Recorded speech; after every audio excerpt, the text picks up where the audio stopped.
नमस्कार, म प्रतिमा चौधरी। नमस्कार, म अनिस्मा बस्नेत। राति 8 बजेको जनता समाचारमा स्वागत छ। सबैभन्दा पहिले प्रमुख समाचार। महिला हिंसा र दण्डहीनता अन्त्यका लागि काठमाडौँमा महिला मार्च। भागरथी भट्टको हत्यामा संलग्नलाई पक्राउ गर्न कांग्रेसको माग। कोरोना विरुद्धको दोस्रो चरणको खोप अभियान आजबाट सकियो। एकै दिन 1400 पत्रकारले लगाए खोप।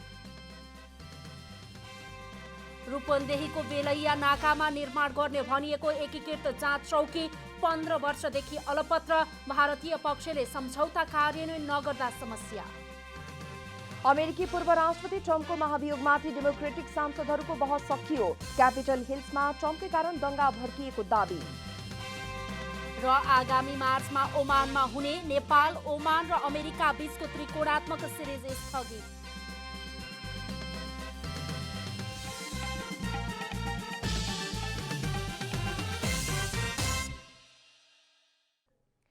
अब पूरा समाचार। बृहत नागरिक आन्दोलनले सबै प्रकारका महिला हिंसा, हत्या र दण्डहीनता अन्त्यको माग गर्दै काठमाडौँमा महिला मार्च निकालेको छ। महिला मार्चमा मैना सुनवारदेखि निर्मला पन्तसम्म, अंगिरा पासीदेखि भागरथी भट्टसम्मको बलात्कारपछिको हत्या श्रृङ्खला बन्द हुनुपर्ने नारा लगाइएको थियो। बृहत नागरिक आन्दोलनले सबै प्रकारका महिला हिंसा, हत्या र दण्डहीनताको अन्त्यको माग गर्दै काठमाडौँमा महिला मार्च निकालेको छ। बसन्तपुरबाट सुरु भएको महिला मार्च न्यू रोड, रत्न पार्क, भद्रकाली हुँदै सिंहदरबार मूल गेटमा आएर समापन भएको थियो। मार्चमा मैना सुनवारदेखि निर्मला पन्तसम्म, अंगिरा पासीदेखि भागरथी भट्टसम्मको बलात्कार पछिको हत्या श्रृङ्खला सदाका लागि बन्द हुनुपर्ने, पीडितहरूले न्याय पाउनुपर्ने, अपराधी र बलात्कारीले उन्मुक्ति पाउन नहुने लगायतका नारा लगाइएको थियो।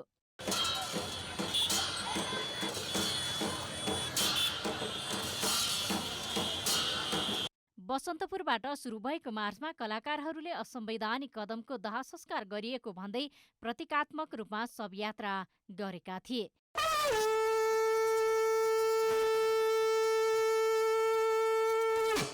सबै प्रकारका महिला हिंसा, हत्या र दण्डहीनताको अन्त्यका लागि केही समय मार्च पनि गरिएको थियो।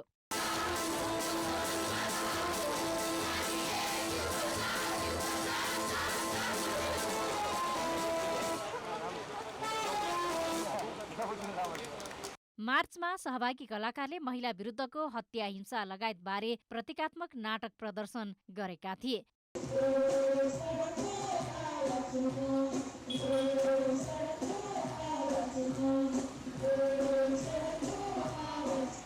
मार्चपछि आयोजित सभामा महिला अधिकार कर्मीहरूले दिनहुँ महिला एवं बालिकाहरू असुरक्षित रहँदा पनि सरकारले न्याय दिन नसकेको भन्दै आक्रोश पोखेका थिए। नेपाली कांग्रेसले बलात्कारपछि हत्या गरिएकी बैतडीकी भागरथी भट्टको हत्यामा संलग्नलाई तत्काल पक्राउ गर्न माग गरेको छ। कांग्रेस प्रवक्ता विश्वप्रकाश शर्माले विज्ञप्ति निकालेर हत्यामा संलग्नलाई तत्काल पक्राउ गर्न प्रधानमन्त्री केपी शर्मा ओलीसँग माग गर्नुभएको हो। कांग्रेसले बलात्कार र हत्याका सबै घटनामा राज्यको अस्तित्व प्रभावकारी बनाउन पनि माग गरेको छ। विज्ञप्तिमा भागरथी भट्टको बलात्कार र हत्यामा संलग्न दोषी घटनाको दोस्रो हप्ता प्रवेश गर्दासम्म पक्राउ नपर्नु, पीडितको शव अस्पतालमा रहिरहनु र परिवारजनले पीडामाथि पीडा भोग्नुको स्थितिलाई नेपाली कांग्रेसले दुःखद र गम्भीर रूपमा लिएको विज्ञप्तिमा उल्लेख गरिएको छ। बलात्कारका घटना बढ्नु चिन्ताको विषय भएको कांग्रेसको भनाइ छ। कांग्रेसले महिला हिंसा, बलात्कार तथा हत्याका अपराध बढेर जाँदा राज्यले विशेष नीति अख्तियार गर्न र प्रशासन संयन्त्रलाई थप तदारुकता बनाउन सरकारसँग माग पनि गरेको छ। प्रतिनिधि सभा विघटन विरुद्ध राजधानीमा नागरिक खबरदारी गरिएको छ। प्रजातान्त्रिक विचार समाजको आयोजनामा आज माइतीघर मण्डलामा प्रतिनिधि सभा विघटन गर्ने प्रधानमन्त्री केपी शर्मा ओलीको असंवैधानिक कदम विरुद्ध नागरिक खबरदारी गरिएको हो। विधिको शासन कायम गर, मानवाधिकारको रक्षा गर, हत्या हिंसा बन्द गर, प्रेस स्वतन्त्रता सुनिश्चित गर लगायतका नारा लेखिएको प्लेकार्ड सहित उपस्थित नागरिक समूहका अगुवाहरूले प्रतिनिधि सभा विघटनको विरोध गरेका हुन्। प्रजातान्त्रिक विचार समाजका अध्यक्ष केदार नरसिंह केसीले सरकारको असंवैधानिक, अलोकतान्त्रिक र सर्वसत्तावादी कदमका विरुद्ध सम्पूर्ण लोकतन्त्रवादीहरूलाई एकजुट भएर अघि बढ्न आग्रह गर्नुभयो। प्रबुद्ध साथीहरूले के बुझ्न आवश्यक छ भने सडकमा एक थैका अराजकवादी, सरकारमा आठ थै अराजकवादी, जङ्गलमा आठ थै अराजकवादी जसले लोकतन्त्रलाई नै नष्ट, भङ्ग र अङ्गभङ्ग गर्न खोजेको छन्, त्यस्ता तत्त्वहरूलाई हामी लोकतन्त्रमा विश्वास गर्ने प्रजातन्त्रवादीहरूले यसलाई अगाडि लान सकेन भने कुनै पनि हालतमा हाम्रो यो प्रजातन्त्र टिक्न सक्दैन। डाक्टर गोविन्द केसीले जनताले रगत र पसिना बगाएर ल्याएको प्रजातन्त्रको मूलमर्म स्वतन्त्रता र नागरिक अधिकार भए पनि सरकारले खोसेको बताउनुभयो। उहाँले आफ्नो स्वार्थका लागि प्रधानमन्त्री ओलीले प्रतिनिधि सभा विघटन गरी संविधान र प्रजातन्त्रको हत्या गरेको आरोप समेत लगाउनुभयो। लडेर रगत पसिना बगाएर ज्यान आहुति दिएर ल्याएको प्रजातन्त्रको मुख्य इसेन्स भनेको के हो? फ्रिडम अफ स्पिच होइन, फ्रिडम अफ मुभमेन्ट होइन, प्रेस के अरे चाहिँ फ्रिडम होइन। तर उनी आउने बित्तिकै के गरे भनेदेखि चाहिँ पहिला नागरिक अधिकार, फ्रिडम अफ स्पिच चाहिँ उनले के अरे खोसेर लिएर गए। डाक्टर केसीले प्रतिनिधि सभा विघटनको विरोध गर्नु प्रजातन्त्रवादीको परम कर्तव्य रहेको भन्दै सम्पूर्ण प्रजातन्त्र र लोकतन्त्रवादीहरू एकै ठाउँमा आउनुपर्नेमा जोड दिनुभयो।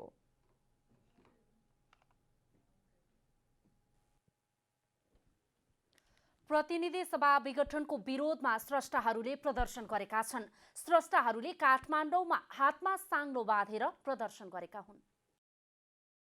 साहित्य सर्जक, स्रष्टा तथा मण्डला थिएटरका कलाकारहरूले हातमा साङ्लो बाँधेर प्रदर्शन गरेका छन्। सबै खाले प्रतिगमनका विरुद्ध निरन्तर अग्रगमनको पक्षमा स्रष्टा आन्दोलनको ब्यानरमा स्रष्टाहरूले भ्रिकुटी मण्डपदेखि बसन्तपुरसम्म र्याली निकालेका हुन्। मुलुकमा अभिव्यक्ति स्वतन्त्रता कुण्ठित भएको भन्दै सबै किसिमका प्रतिगमन विरुद्ध हातमा साङ्लो बाँधेर प्रदर्शनमा उत्रिएको उनीहरूको भनाइ छ। बसन्तपुरमा पुगेर गरिएको सभामा कलाकार तथा स्रष्टाहरूले अभिव्यक्ति स्वतन्त्रता कुण्ठित भएको विरोधमा प्रतीकात्मक नाटक देखाउनुका साथै कविता र गीतबाट विघटनको विरोध गरेका थिए।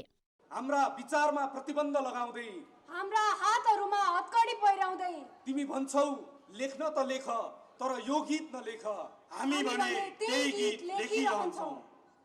हाम्रा आस्थाहरूमा प्रतिबन्ध लगाउँदै, हाम्रा खुट्टाहरूमा नेल भिराउँदै, तिमी भन्छौ हिँड्न त हिँड तर यो बाटो नहिँड, हामी भने त्यही बाटो हिँडिरहन्छौँ। प्रवीण शर्मा र प्रकाश गन्धर्वले गीत गाएर प्रतिगमनको विरोध गर्नुभयो। हामी बस्ती घरलाई गोठो भनेर भत्कायो, सरकार लाग्यो हाम्रो निम्ति न्याय मर्यो,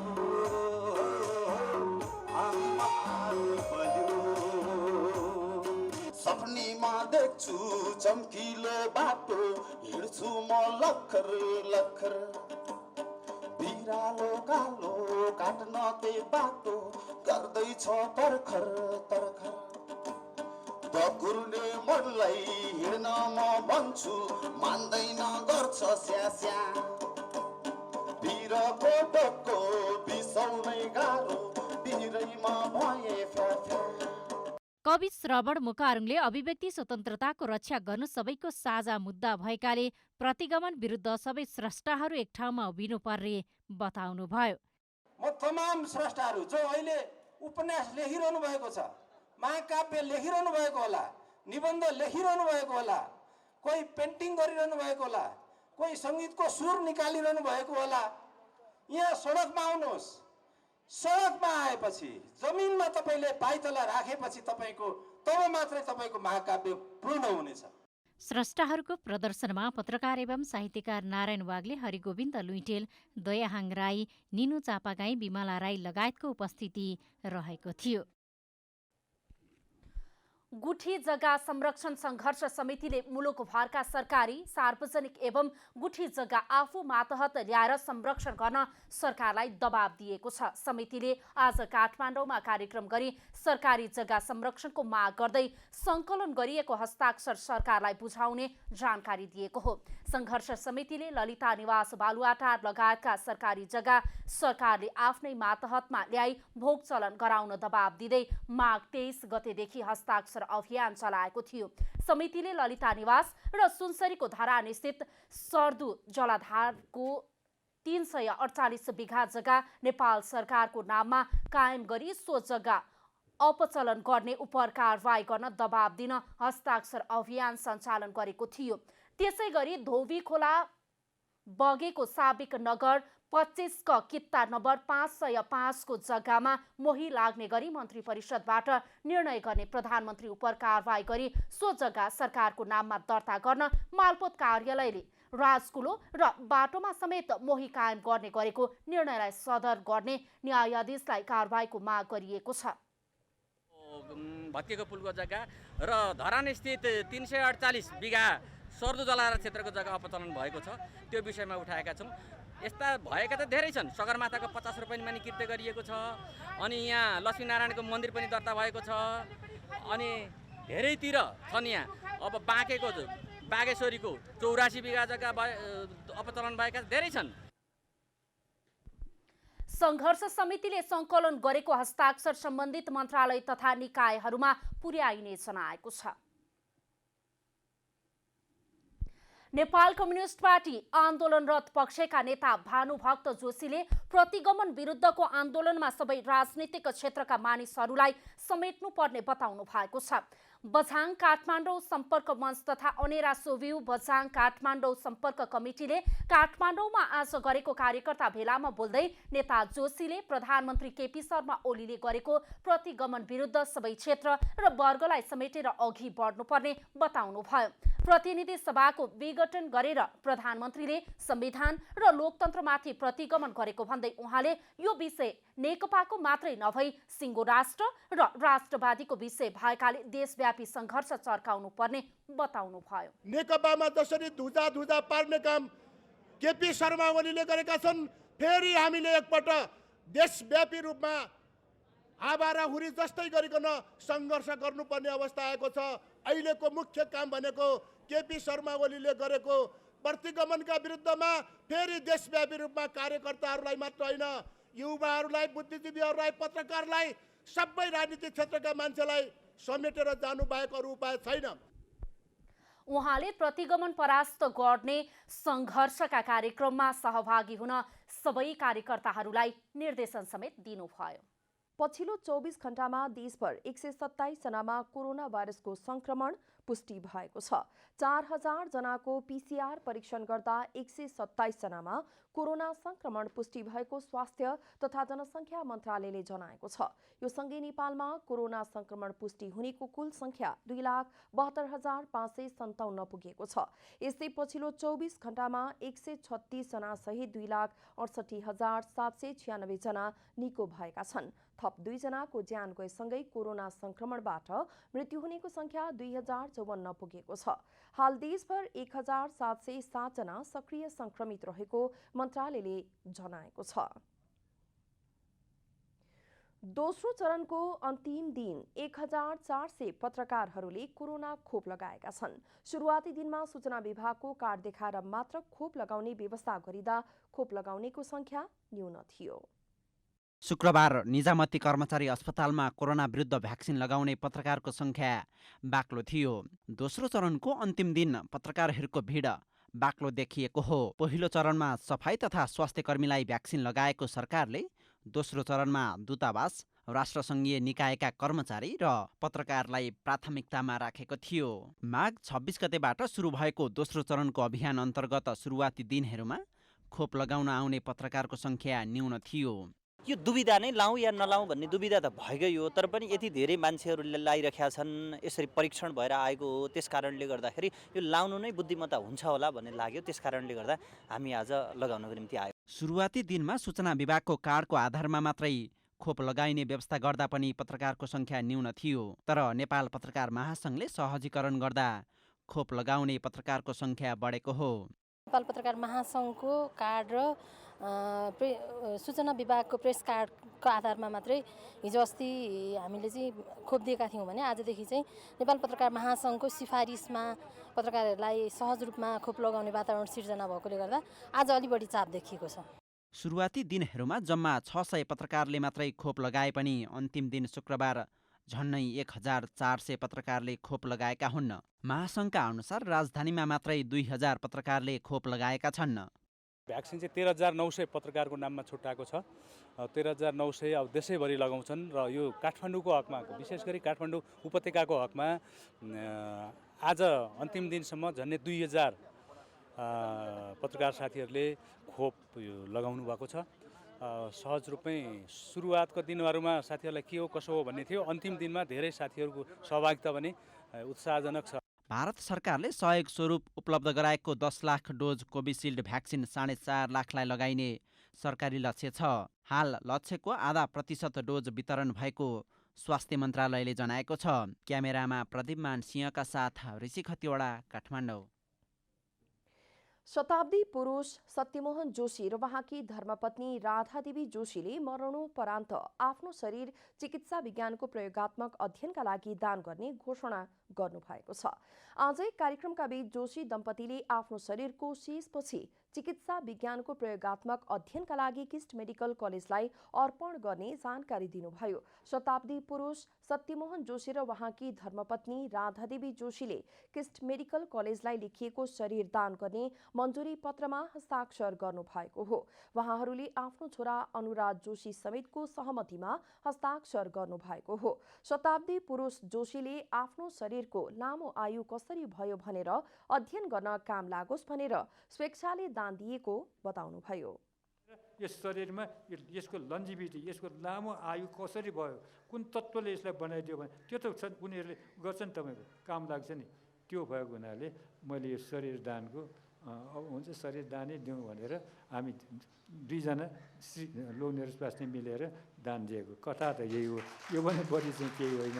अरू कुनै किसिमको द्वेष, इबी, रिस, राग कहीँ कति केही छैन। घोषणा कार्यक्रममा ललितपुर महानगरपालिकाका प्रमुख चिरी बाबु महर्जनले शताब्दी पुरुष जोशीले शरीर दान गरेर माइलस्टोन कोर्नु भएको बताउनुभयो। उहाँले आफ्नो जीवनमा अनेकौं इतिहास रच्नु भएकाले सबैको गौरव, प्रेरणा र आदर्श रहेको समेत बताउनुभयो। को जीवनकालमा अनेक थरीका नेपालमा इतिहास रच्न उहाँ सफल हुनुभयो र त्यसमा हामी त अलिकति टेवा पुर्याउने एउटा साधारण सहयोगीहरू मात्रै हुन् र त्यही रफ्तारमै उहाँको मृत्यु पश्चात पनि उहाँले आफ्नो अङ्ग दान गरेर एउटा चाहिँ माइलस्टोन कोडिनु भएको छ। महर्जनले ललितपुर महानगरपालिकाले राष्ट्रमा योगदान पुर्याउनु हुने राष्ट्र सेवकलाई सम्मान गर्दै आएको बताउनुभयो। नेपाल आयल निगमले एकै महिनामा दोस्रो पटक पेट्रोलियम पदार्थको मूल्य बढाएपछि यातायात व्यवसायीसँगै सर्वसाधारणले आक्रोश पोखेका छन्। यता निगमले भने मूल्य वृद्धि गर्दा पनि घाटामा रहेको दावी गरिरहेको छ। गत माघ 6 गते मात्र पेट्रोल, डिजेल र मट्टीतेलमा मूल्य बढाएको नेपाल आयल निगमले माघ 28 गते हवाई इन्धन बाहेकका पेट्रोलियम पदार्थको मूल्यमा पुनः वृद्धि गरेको छ। भारतीय आयल कर्पोरेसनबाट सबै पेट्रोलियम पदार्थको मूल्य बढेर आएको र निगमको घाटा पूर्ति गर्न भन्दै निगमले स्वचालित मूल्य समायोजनको नाममा 3 सातामै खाना पकाउने ग्यास बाहेक इन्धनमा प्रति लिटर 4 रुपैयाँ मूल्य बढाइसकेको छ। तर निगमले यसपटक ग्यासको मूल्य समेत बढाएको छ। पेट्रोलियम पदार्थमा भएको मूल्य वृद्धिप्रति यातायात व्यवसायीले चर्को विरोध जनाएका छन्। उनीहरूले मूल्य वृद्धि फिर्ता लिन सरकारको ध्यानाकर्षण समेत गराएका छन्।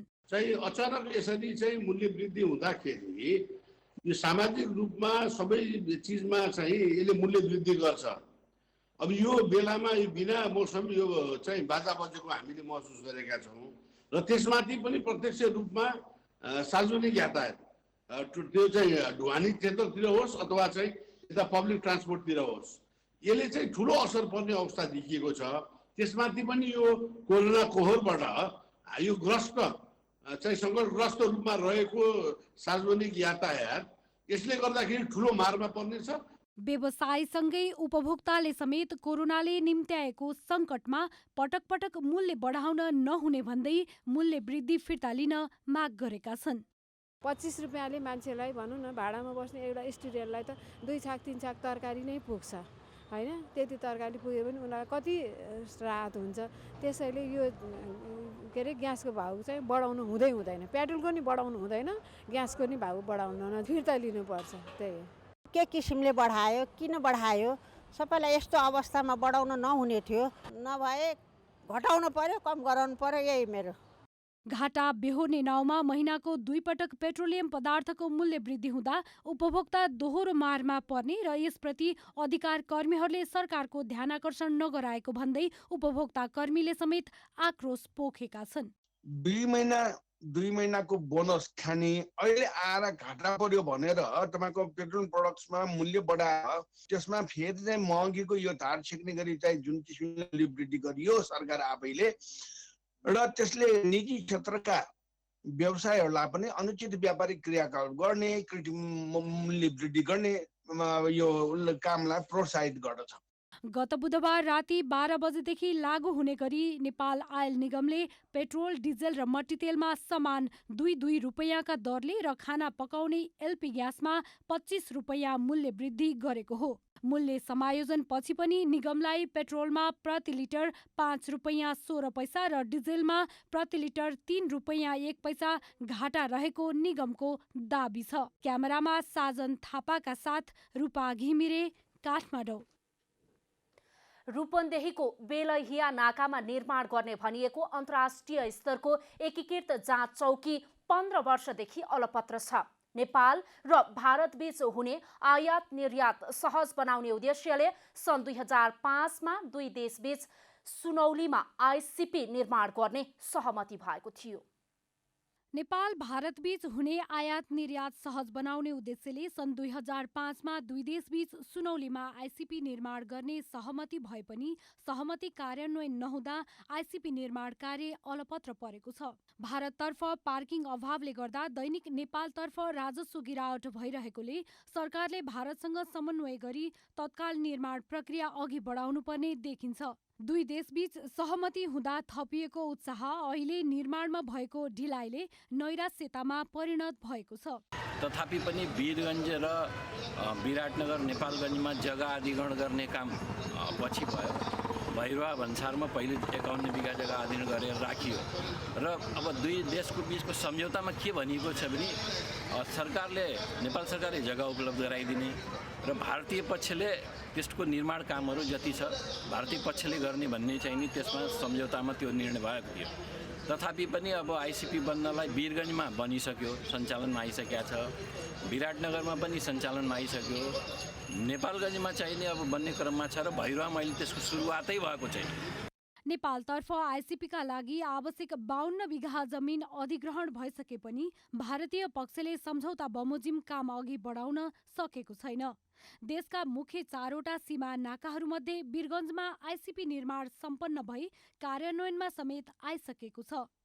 विराटनगरमा पनि सञ्चालनमा आएको छ भने नेपालगञ्जमा निर्माण कार्य अघि बढेको छ, तर बेलहियामा भने प्रगति शून्य जस्तै छ।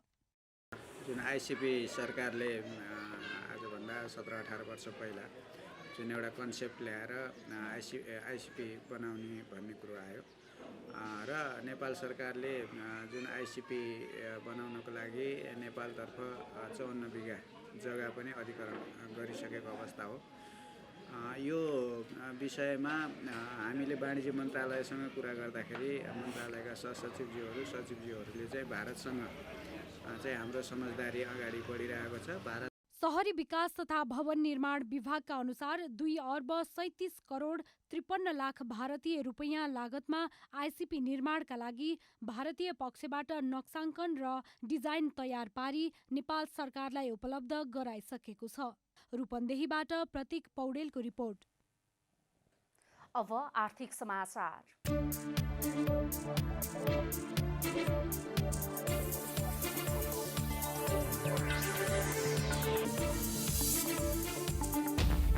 महिला लघुवित्त वित्तीय संस्थाले शुक्रबारदेखि सर्वसाधारणलाई प्राथमिक सेयर आइपिओ निष्कासन गरेको छ। लघुवित्तले जारी पुँजीको 40%ले हुन आउने 4 करोड रुपियाँ बराबरको 4 लाख किता सेयर निष्कासनमा ल्याएको हो।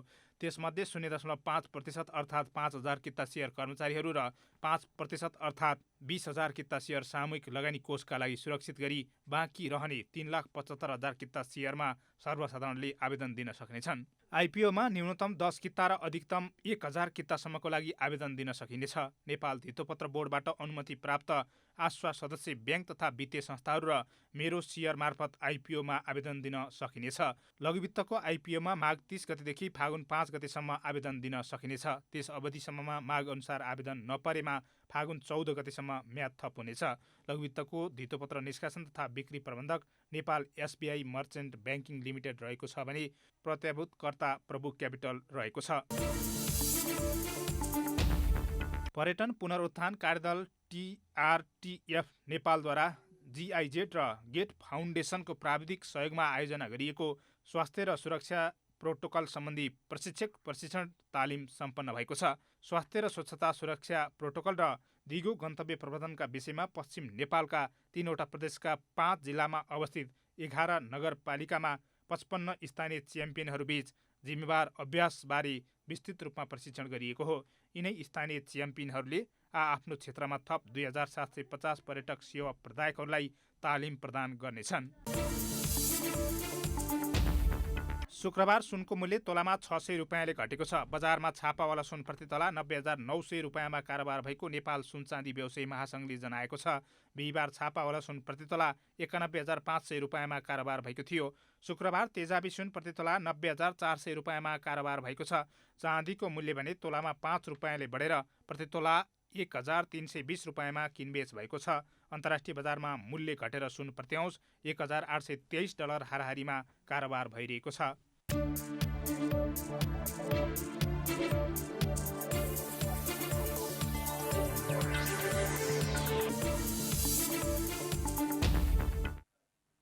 अब खेलकुद समाचार।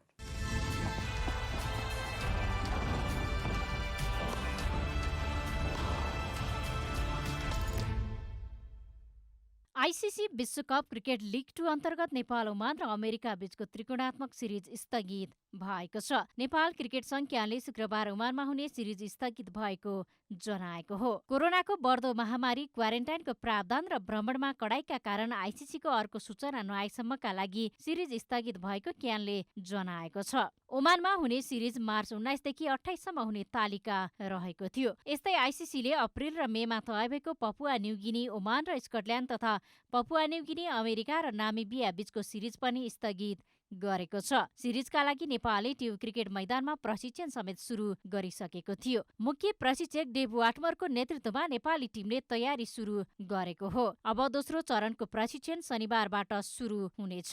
लिग अन्तर्गत नेपालले घरेलु मैदानमा ओमान र अमेरिकासँग 4 खेल खेलिसकेको छ। लिगमा नेपालले 4 खेलमा 4 अङ्क जोडेको छ। नेपाल 6औं स्थानमा रहेको छ। ओमान 10 खेलमा 16 अङ्क जोडेर शीर्ष स्थानमा रहेको छ। 12 खेलमा 12 अङ्क जोडेको अमेरिका दोस्रो स्थानमा रहेको छ। रौतहटको चन्द्रपुर नगरपालिकालाई हराउँदै विभागीय टोली नेपाल पुलिस क्लबले राजधानीमा जारी राष्ट्रिय महिला लीग फुटबलमा सहज जित निकालेको छ। सातोबाटो स्थित एन्फा मैदानमा शुक्रबार भएको खेलमा पुलिसले चन्द्रपुरलाई 3-0 ले हराएको हो। पहिलो हाफमा 1-0 को अग्रता लिएको पुलिसले दोस्रो हाफमा थप 2 गोल गर्दै जित सुनिश्चित गरेको हो। सृजना खड्काले पहिलो हाफमा गोल गर्दै टोलीलाई अग्रता दिलाएकी थिइन्। प्रतिस्पर्धात्मक जस्तो देखिएको खेलमा पुलिसलाई जित दिलाउनका लागि 54औं मिनेटमा निर्मला विकले टोलीका लागि दोस्रो गोल गर्दा 85औं मिनेटमा परिवर्तित खेलाडी रेखा पौडेलले गोल गर्दै जित सुनिश्चित गरेकी हुन्। जितसँगै पुलिसले तेस्रो स्थानमा रहेको वालिङसँग अङ्क बराबरी गरेको छ। चौथो स्थानमा रहेको पुलिसले 9 खेलबाट 14 अङ्क जोडेको छ। प्रतियोगितामा शनिबार 2 खेल हुनेछन्। वालिङ नगरपालिका स्याङ्जा र विभागीय टोली एपिएफ बीच प्रतिस्पर्धा हुँदा दोस्रो खेल विराटनगर महानगरपालिका र चौदण्डीगढी नगरपालिका उदयपुर बीच हुनेछ।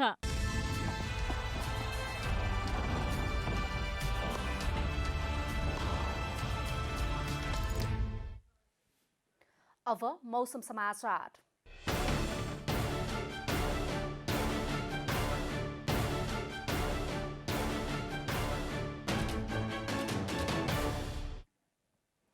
हाल देशका अधिकांश स्थानको मौसम आंशिकदेखि सामान्यतया बदलिरहेको छ।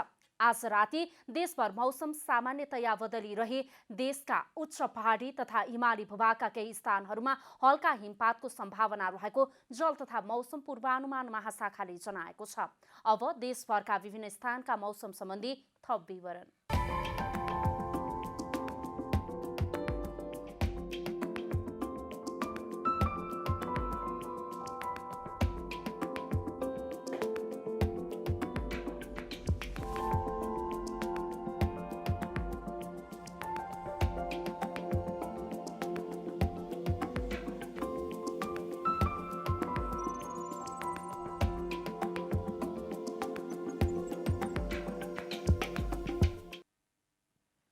अन्त्यमा आजको डायरी।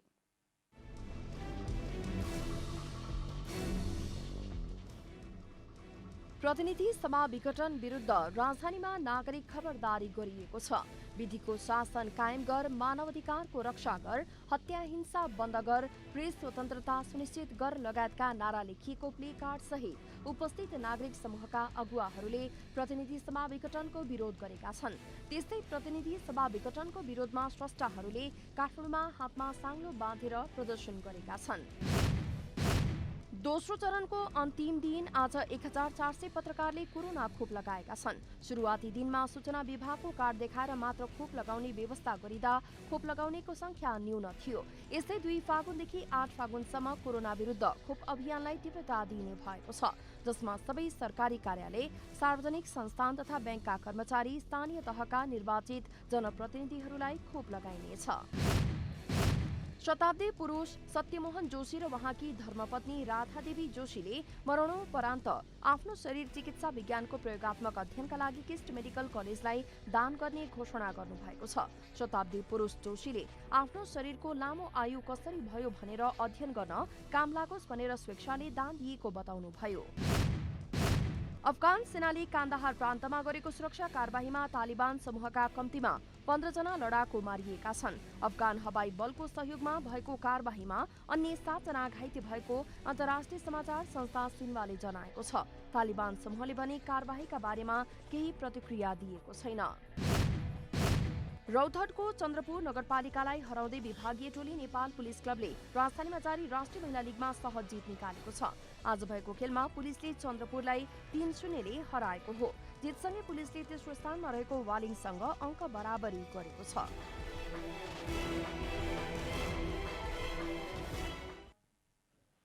जनता समाचार अहिलेलाई यति नै। जनताद्वारा जनताका लागि प्रसारित जनता टेलिभिजनका कार्यक्रमहरू युट्युब, ट्विटर, फेसबुक र हाम्रो वेबसाइट जनतासमाचार.com मा पनि पढ्न र हेर्न सक्नुहुनेछ।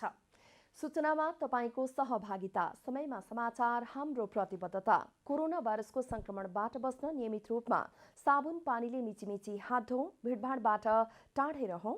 नमस्कार।